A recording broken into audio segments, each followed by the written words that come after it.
안녕하세요. 한 주간 모두 평안하게 지냈었습니까? 네, 크리스마스가 얼마 남지 않았습니다. 많은 사람들이 기대하고 기뻐하며 또 여러 가지 즐거운 생각을 하면서 지낼 수 있는 그런 시간들이어야 하는데 코로나 바이러스의 이 2차, 3차 팬데믹으로 인해서 참 많은 사람들이 어려움을 겪고 있고 또 거리에는 또 생동감이 떨어진 그런 모습이 보여집니다. 물론 뭐 상업적으로 생동감 있는 것보다 우리에게는 진정한 크리스마스의 모습이 회복되기를 바라고 있겠죠. 여러 가지로 어려운 상황이 있습니다. 경제적으로 어렵고 또 안전에도 문제가 있고 그런 상황 속에 있고 또 뉴욕시는 내일부터 식당의 실내 영업이 또 중지되게 됩니다. 안 그래도 거리가 한산한데 더 한산해지지 않을까 하는 그런 생각도 하게 되고요. 그렇지만 백신 보급이 이제 가시화되고 있기 때문에 얼마 지나지 않아서 또 우리에게는 새로운 가능성들 이전과 같지는 않더라도 그래도 어느 정도 회복된 모습들 그런 것들을 또 기대하게 됩니다. 그때까지 우리가 인내하면서 우울하게 연말을 맞이하는 것이 아니라 이 기간을 통해서 하나님과의 관계, 가족과의 관계 이런 것들을 좀 더 귀하게 여기면서 우리 영적으로 또 심리 내적으로 또 건강을 지켜나갈 수 있는 그런 시간들이 되었으면 합니다. 오늘 주일 예배를 드리지 못하신 분들이나 함께 하나님 말씀 묵상하기를 원하시는 분들께 이 영상이 도움되기를 바랍니다. 사도신경으로 신앙을 고백하겠습니다. 나는 전능하신 아버지 하나님 천지의 창조주를 믿습니다.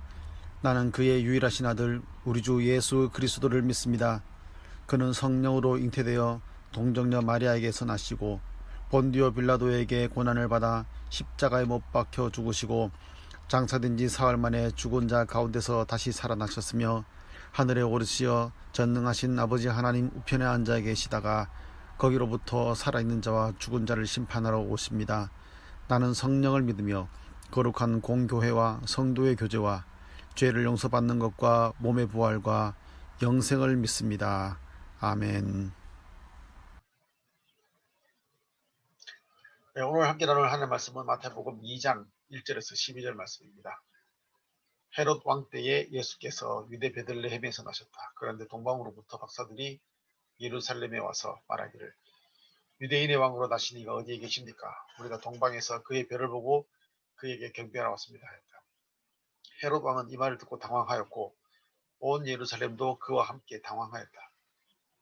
왕은 백성의 대제사장들과 율법학자들을 다 모아놓고서 그리스도가 어디에서 태어나실지를 그들에게 물어보았다. 그들에게 왕에게 말하였다. 유대 베들레헴입니다. 예언자가 이렇게 기록하여 놓았습니다. 너 유대 땅에 있는 베들레헴아, 너는 유대 통치자들 가운데서 가장 작지 않다. 내게서 통치자가 나올 것이니 그가 내 백성 이스라엘을 먹일 것이다. 그때 헤롯은 그 박사들을 가만히 불러서 별이 나타난 때를 캐어 묻고 그들을 베들레헴으로 보내며 말하기를 가서 그 아기에 대하여 자세히 알아보고 찾거든 내게 알려주시오. 나도 가서 그에게 경배할 생각이요 하였다.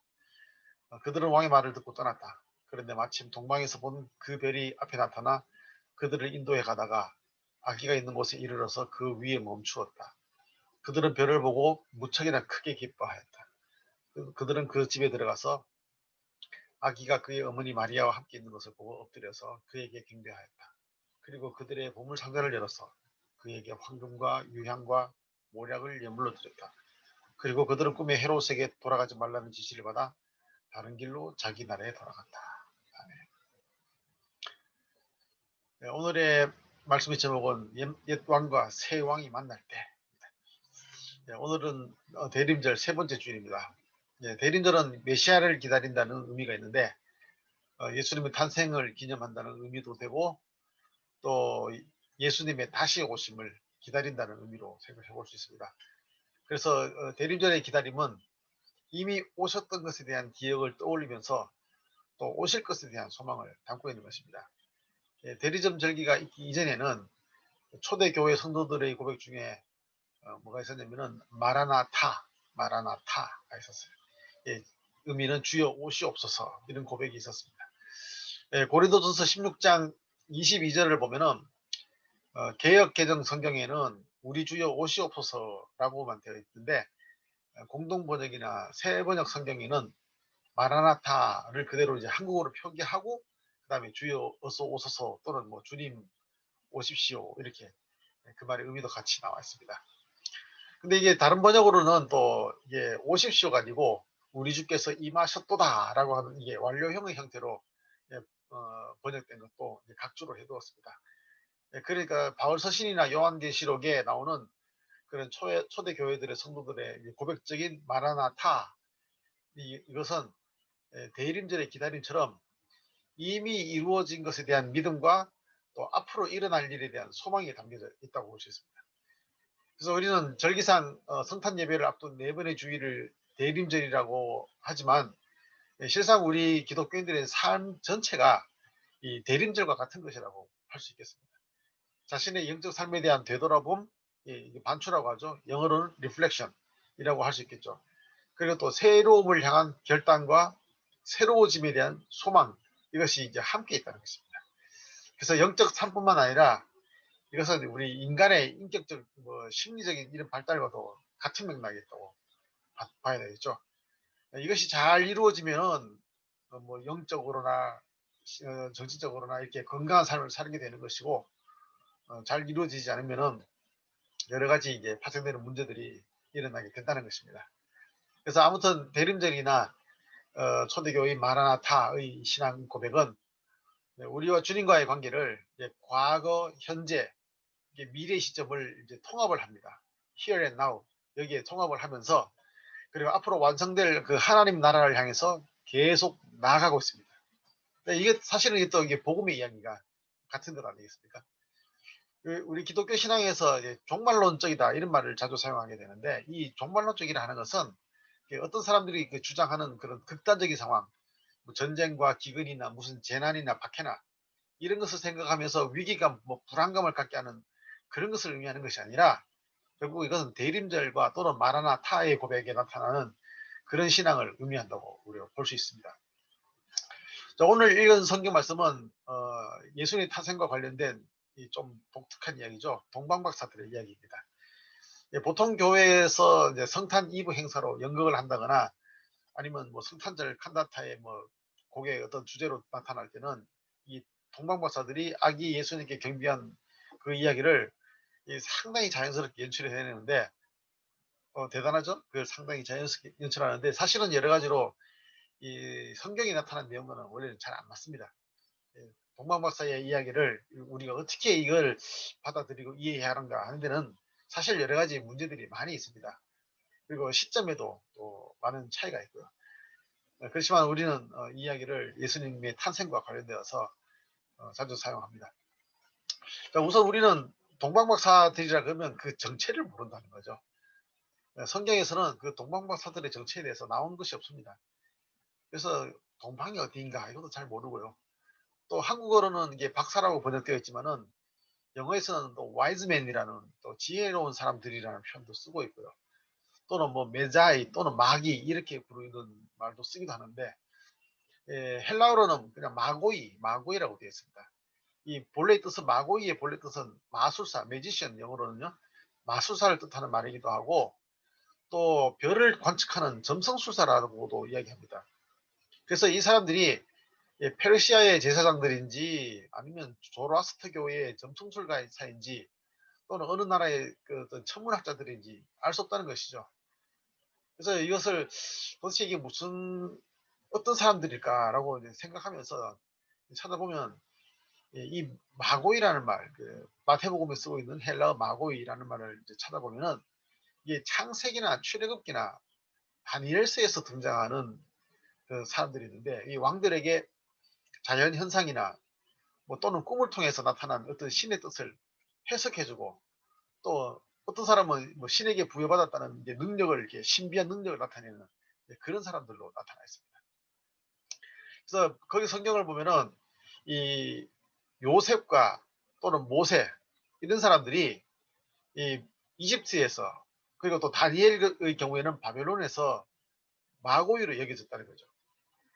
그렇지만 요셉과 모세와 이 다니엘은 그 눈속임하거나 진실을 알지 못하면서 아는 체 하는 그런 마고이가 아니라 하나님의 뜻을 온전히 깨닫고 그 뜻대로 행하는 그런 참된 마고이로 이야기되고 있습니다. 그래서 이들 때문에 이집트라든지 바벨론이라든지 이 페르시아에서 아, 하나님이 참된 신이시구나 이렇게 고백하는 그런 사건들이 있었다는 것입니다. 그 당시 이 마고이들, 특히 바벨론의 마고이를 보게 되면은 느부갓네살 왕이 마고이들을 불러다가 꿈을 해석하라고 그러는데, 요셉의 경우에는 파라오가 자기 꿈의 이야기를 들려주었고, 그리고 요셉은 그 이야기를 듣고 그게 무슨 뜻인지를 해석했지만은, 이 바벨론의 느부갓네살의 경우에는 자기 꿈 이야기도 하지도 않고 자기도 꿈을 기억하지 못하겠다고 하면서 이 꿈을 해석해라고 이렇게 얘기하는 거죠.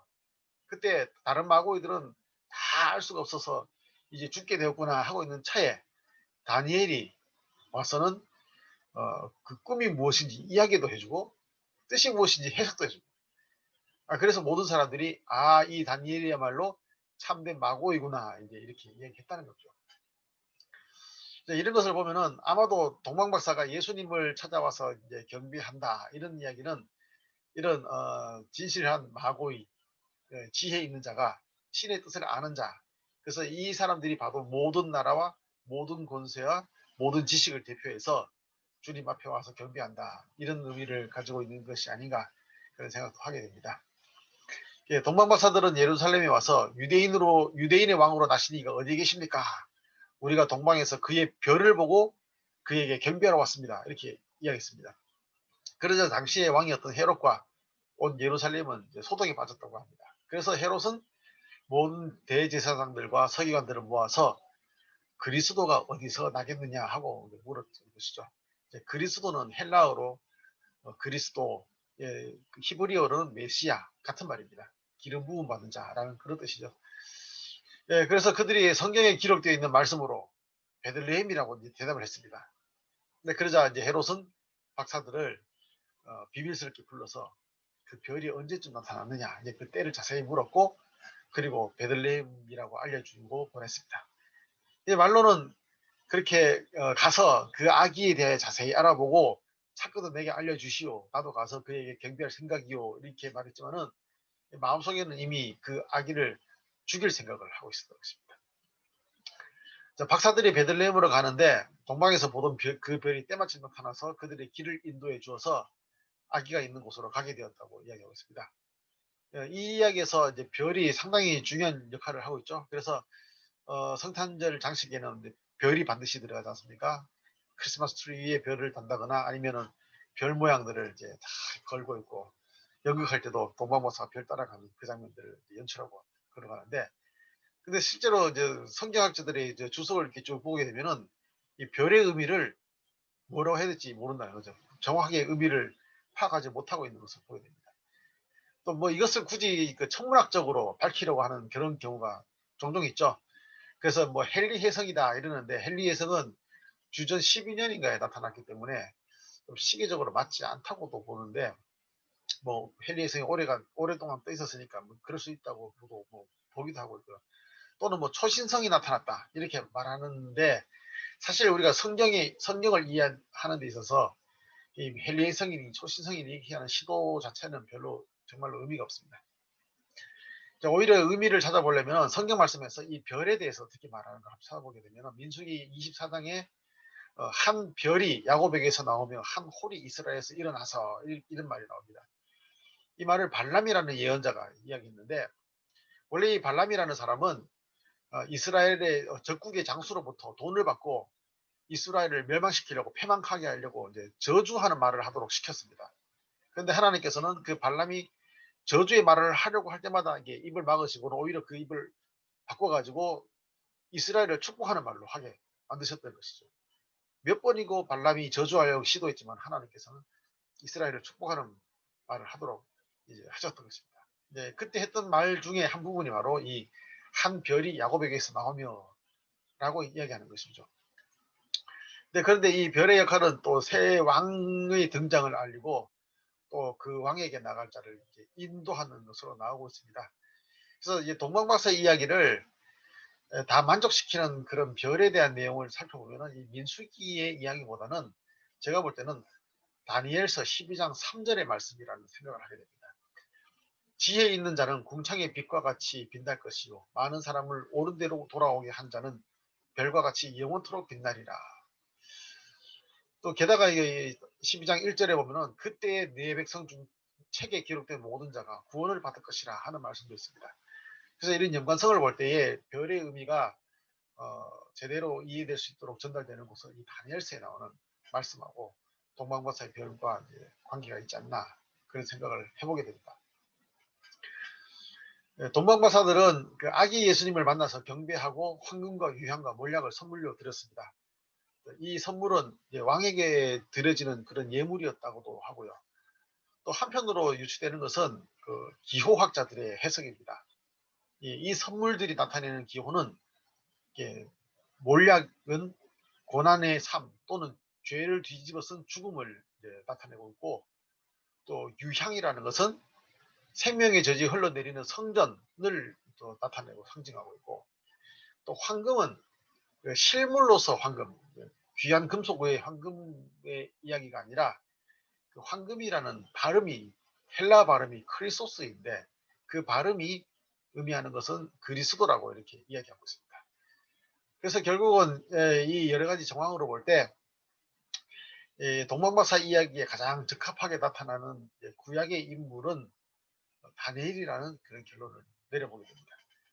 그 구약 성경에 익숙한 초대교회 성도들은 동방의 지혜로운 박사 또는 또 마고이가 별을 보고 세상의 왕과는 다른 새 왕, 참된 왕의 탄생, 그리고 하나님께서 이 땅에 오심을 깨닫고 이스라엘에서 와서 아기 예수를 만나 그리스도는 왕이십니다 하는 그런 예물들을 내놓으면서 경배하는 모습, 이런 것을 볼 때 아마 다니엘서에 나오는 여러 가지 이야기들을 연상하지 않았을까 그런 생각을 하게 됩니다.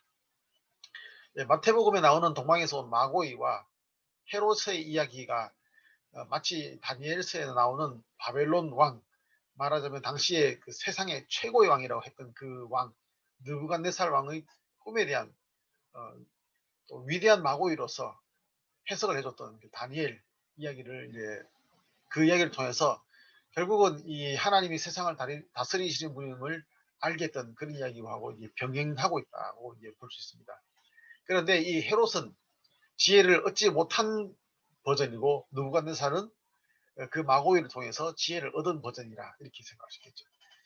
그 다니엘서에서 지혜를 얻은 느부갓네살은 뭐라고 했냐면은 나 느부갓네살은 하늘의 왕을 찬양하며 칭송하며 경배하노니 그의 일이 다 진실하고 그의 행하심이 의로우심으로 교만하게 행하는 자를 그가 능히 낮추심이라 이렇게 이야기하면서 옛날 왕인 자신을 낮추고 새 왕인 하나님께 경배하며 그런 고백을 하게 되었던 것을 볼 수 있습니다. 그러나 마태복음에 나오는 헤롯은 동방에서 온 마고이들의 말을 듣고도 지혜를 얻지 못했고 성경의 말씀을 찾아보고서도 지혜를 얻지 못했고 그저 옛날 왕인 자신의 왕권을 지키기 위해서 새 왕을 죽일 궁리를 하였고 동방박사가 돌아간 다음에 베들레헴 지역의 2살 미만의 남자아이들을 다 죽여버리는 그런 잔인함까지 드러낸 그런 자였다는 것이죠. 헤롯과 그의 사람들은 권력과 재물에 집착하여서 참된 왕의 등장을 완고하게 거부하고 있습니다. 그리고 지혜자의 말을 가볍게 여기고 있고 심지어 하나님의 말씀도 자신의 필요에 따라 도구처럼 다룰 뿐이지 신실하게 그 말씀을 듣고 따르지 않았다는 것입니다. 어떻게 보면 사실 이 많은 사람들은 헤롯과 같은 그런 삶을 살고 있지 않는가 그런 생각을 해보게 됩니다. 에베소서 4장 22절에서 24절 말씀에 너희는 유혹의 욕심을 따라 썩어져가는 구습을 따르는 옛사람을 벗어버리고 오직 너희의 심령이 새롭게 되어 하나님을 따라 의와 진리의 거룩함으로 지으심을 받은 새 사람을 입으라 이렇게 말씀하고 있습니다. 헤롯과 그를 따르는 사람들의 모습은 옛사람, 옛 왕에 머무는 그런 자들입니다. 옛 왕의 재물의 탐욕과 권력욕은 마치 유아가 다른 사람과의 관계를 생각하기보다는 생존을 위해서 또 자신의 필요에 대해 민감하게 반응하는 그런 상태와 같다고 볼 수 있죠. 그 재물의 탐욕과 권력 욕을 채워야만 살 것 같다고 여기는 그런 사람들이 모습이라는 것입니다.